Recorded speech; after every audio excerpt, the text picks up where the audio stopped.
Hati-hati, inversi imbal hasil obligasi Amerika Serikat terdalam sejak 1982. Beginilah dampaknya terhadap ISG. Mari kita bahas.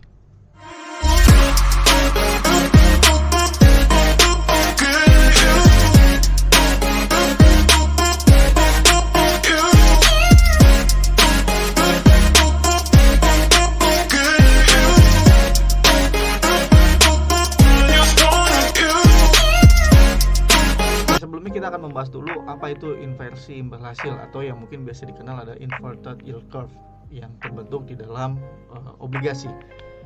Teman-teman, kita mesti harus tahu dulu dua hal penting yang ada di dalam obligasi. Yang pertama adalah imbal hasil atau yield. Yang kedua adalah maturity date atau time frame, tenor. Ya, jadi basically seharusnya untuk jangka panjang imbal hasil dari obligasi itu semakin tinggi dibandingkan dengan tenor yang lebih pendek. Mengapa demikian? Karena dalam jangka yang panjang itu banyak sekali faktor yang bisa mempengaruhi atau ketidakpastian. Semakin panjang waktunya, ketidakpastian itu semakin tinggi. Jadi biasanya diapresiasi dengan imbal hasil yang jauh lebih tinggi dibandingkan dengan yang tenor jangka pendek. Nah, sekarang terjadi terbalik. Artinya di Amerika ini sedang terjadi yang tenornya jangka pendek justru itu jauh lebih tinggi dibandingkan dengan tenor yang jangka panjang. Jangka panjang yang biasa kita gunakan di sini adalah tenor yang 10 tahun. Ya, jadi obligasi itu ada yang 10 tahun, ada yang terpanjang biasanya sampai dengan di 30 tahun. Jadi kalau kita bandingkan saat ini, ternyata tenor yang di bawah 1 tahun itu jauh lebih tinggi dibandingkan dengan tenor yang 10 tahun. Dan itulah yang disebut dengan inverted yield curve. Jadi inversi yield curve ini biasanya sering digunakan sebagai indikasi atau sinyal akan terjadinya resesi.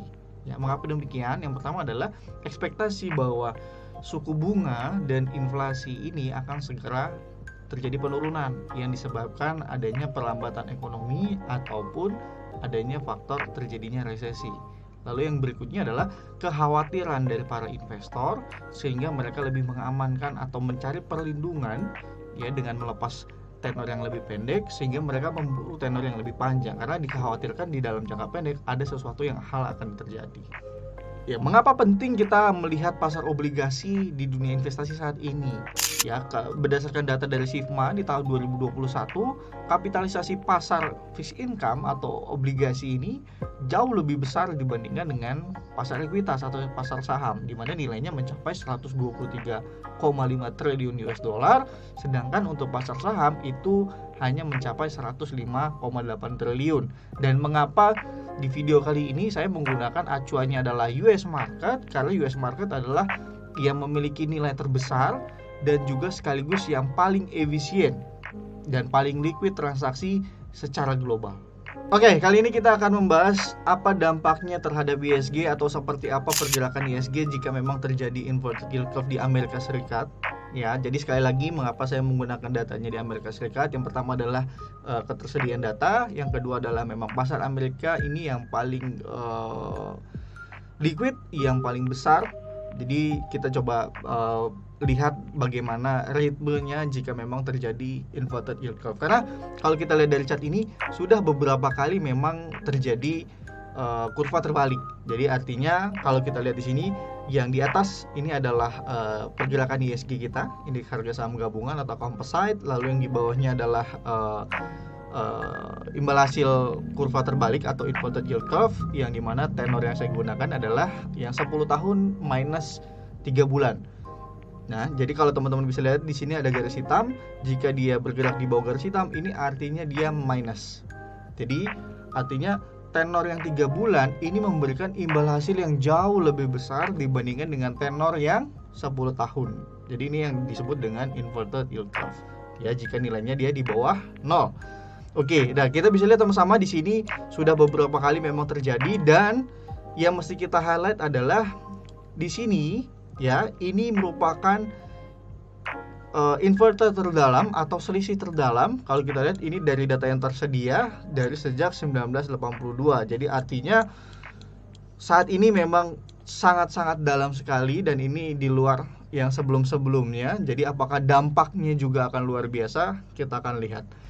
Ya, kalau kita lihat Based on data, ya di sini pada saat kita akan coba mengulas beberapa kali. Yang pertama adalah di tahun 2019, sebenarnya sebelum COVID itu meledak, yang akhirnya membuat pasar itu crash, baik di Amerika termasuk di Indonesia ya. Ini kita crash sekitar 34% nih teman-teman. Ya, jadi sebelumnya memang sudah terjadi yang namanya inverted yield curve. Ya, yang patternnya adalah seperti ini. Oke, patternnya ada seperti ini. Ketika dia terjadi minus atau dia di bawah garis hitam, ya artinya tenor yang lebih pendek itu lebih memberikan imbalan yang lebih tinggi. Itu adalah biasanya diiringi atau biasanya di-trigger oleh kenaikan suku bunga acuan. Itu dulu. Yang pertama, asal muasalnya semua ini adalah yang pertama jelas karena suku bunga acuan itu mulai menanjak atau mulai naik.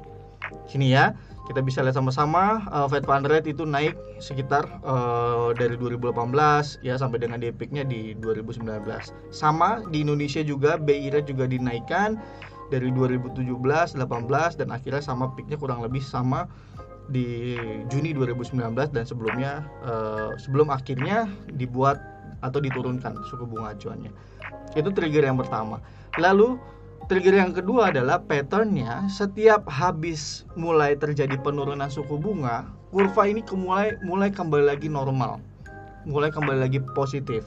Ya, nah yang menjadi masalah adalah setiap selesai kenaikan suku bunga, lalu inverted kembali lagi ke imbal hasil kembali lagi ke jalan yang positif atau kurva yang positif, yang terjadi berikutnya adalah pasar saham justru malah mulai crash atau mulai drop, teman-teman.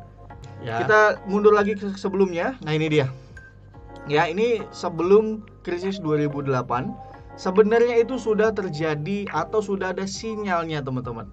Sinyalnya yaitu adalah inverted yield curve lagi, di mana nilainya ini minusnya itu sampai dengan sekitar 0,82%.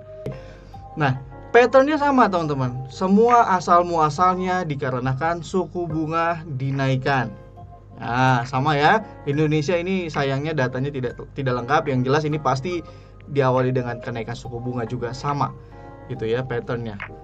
Para bank sentral ini biasanya kurang lebih sama. Oke.